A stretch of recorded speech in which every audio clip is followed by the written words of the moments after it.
ఇద్దరిని కిందకి తీసుకెళ్ళారు అన్నమాట. టెలో సిటీకి తీసుకెళ్లారు.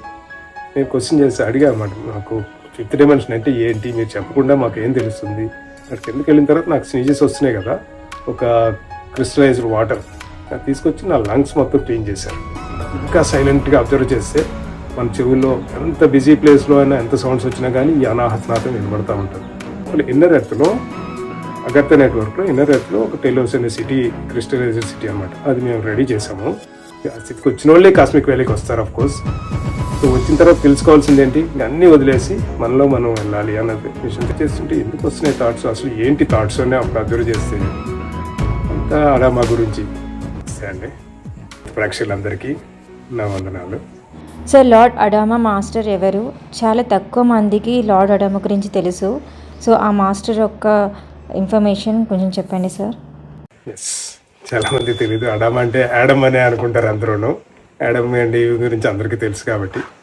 ఈవెన్ నేను కూడా 5 years బ్యాక్ అలాగే అనుకున్నా. ఇక్కడ వచ్చిన తర్వాత ఫస్ట్ టైం ఇది తెలిసిన తర్వాత యాడమ్ ఏమో, మేడంకి యాడమ్ అంటే తెలియక అడామా అంటున్నారేమో అనుకున్నా.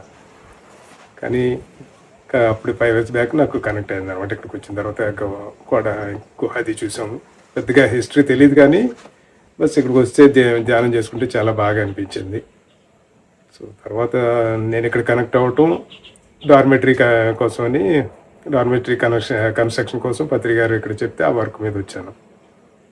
సో డార్మెటరీ కన్స్ట్రక్ట్ చేసే ముందు ధ్యానంలో కూర్చుంటే ఆర్కిటోరియన్స్ కనెక్ట్ అయ్యారు. సో ఆర్కిటోరియన్స్ అదే ఈ చాలా చోట్ల ఇది కట్టాలని చూస్తున్నాము, ఇలాంటి ఒక డార్మెటరీ ఎర్త్ మీద ట్రై చేస్తుంటే బెడ్ పెట్టకముందే అబార్షన్ అయిపోతుంది అన్నారు. అప్పుడు ఇమీడియట్గా అర్థం కాలేదు కానీ తర్వాత ఎక్స్ప్లెయిన్ చేశారన్నమాట. నువ్వు ఫీల్డ్ వదిలి వెళ్ళిపోవద్దు, ఏదో ప్రాబ్లమ్స్ వస్తాయి వదిలేసి వెళ్ళిపోతున్నారు, వదిలేసి వెళ్ళిపోతే మేమేం చేయలేం, కానీ నువ్వు అక్కడ నించొని ఉంటే ఆ ప్రాబ్లమ్స్ మేమే రిజాల్వ్ చేస్తాం, అన్నీ కావాల్సిన ఫండింగ్ వస్తుంది, అన్నీ వస్తాయి, నువ్వు ఫీల్డ్ మాత్రం వదిలి వెళ్ళిపోవద్దు అన్నారు. ఓకే, నేను ఒకసారి కమిట్మెంట్ ఇస్తే నేను పూర్తి అయ్యే వరకు ఉంటాను అని నేను వాళ్ళకి ఇవార్డు ఇచ్చాను నేను.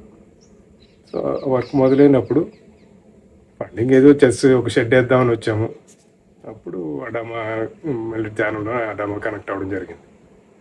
సో తను అన్నది, నువ్వు ఫండింగ్ కోసం నువ్వు అస్సలు వర్రీ అవ్వసం లేదు, ఫండ్స్ అన్నీ అవే అరేంజ్ అవుతాయి, మేము చూసుకుంటాం అదంతా, ప్రతి రూపాయికి అకౌంట్ రాయి అంతా, అది తర్వాత ఫండ్ మాత్రం మిస్యూజ్ అవ్వకుండా ఉంటే ఫండింగ్ అంతా మేము చూసుకుంటా ఉన్నారు.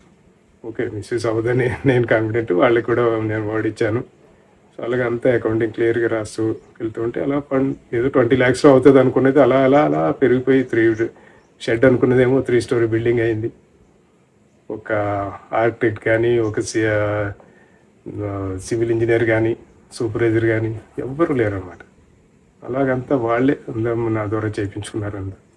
సో అప్పుడు అడామా గురించి కనెక్ట్ అవ్వటం, నాకు ఏమనిపించినా వచ్చి ఏ ప్రాబ్లం వచ్చినా వచ్చి ఇక్కడ ధ్యానం చేసుకోవటం, ఆటోమేటిక్గా ప్రాబ్లం రిజాల్వ్ అవటం అలా జరిగింది. ఫస్ట్ అడామాతోటి అది నా కనెక్టివిటీ.